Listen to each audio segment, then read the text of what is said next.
Hi, I'm Gary Kendall. I'm down here at Cecil and Spadina in Toronto, out behind Grossman's Tavern. It's a live music venue that's played a huge role in my career and that of countless other musicians in this city and across this country.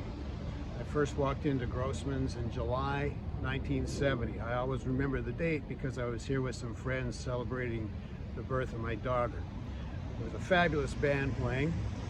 We didn't find out that night who they were, but I found out later on because I did a little bit of research. They were called the Down South Blues Band. Who knew that 10 years later I'd be a member of that band? By 1971, I was playing in Grossman's with the James Hartley Band. And at that point, I felt like I'd arrived. I had become part of the small but vibrant Toronto blues scene. Over the years since then, there's always been a reason for me to come back to Grossman's. I've played all over Canada, the US, Europe, the Caribbean, but there's always something that brings me back to Grossman's. And it's either playing with bands like Kenny Brown and the Pervaders, the Kendall Wall Band, the Gary Kendall Band, the Swing of Blackjacks, but there's always something that draws me back.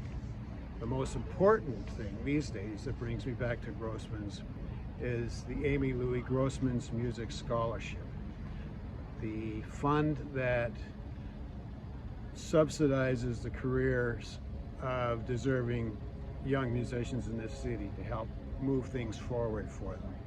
Amy Louie was a member of the family that owns Grossman's. It's always been a family-run business from when the Grossman's family first owned it. All of the members of that family worked and spent time in the club.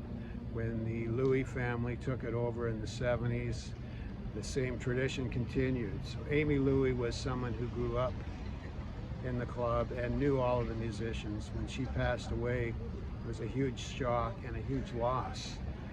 The family wanted to remember her in a way that was fitting, and she had had a dream of setting up some kind of a fund to help the musicians that played at Grossman's, started their careers at Grossman's, and so the family decided that they would start the Amy Louie Grossman's Music Scholarship.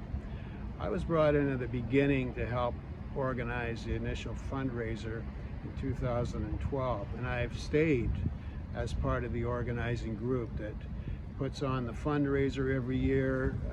The fundraiser is the big night of music where the recipient of that scholarship is announced and they receive it at the fundraiser. The community aspect of all of that continues because the winner or the recipient comes back the following year and takes part in the organization of it. And it continues. All of the young musicians, the different generations that have come up after me and that are now taking part in the fundraiser, along with some of the old guard like Danny Marks and Frankie Foo and the Happy Pals. Donnie Walsh and myself come every year and take part in the fundraiser representing the Down South Blues Band. This whole thing just keeps moving along, and it's a great part of Toronto's music scene. We had to postpone the scholarship in 2020 because of the COVID-19 pandemic, but it'll be back. Submissions will be announced. The submission period will be announced soon. Fundraising night will be announced soon. And hopefully we can all get back to doing what we do best, playing music and being part of the Grossman's legacy.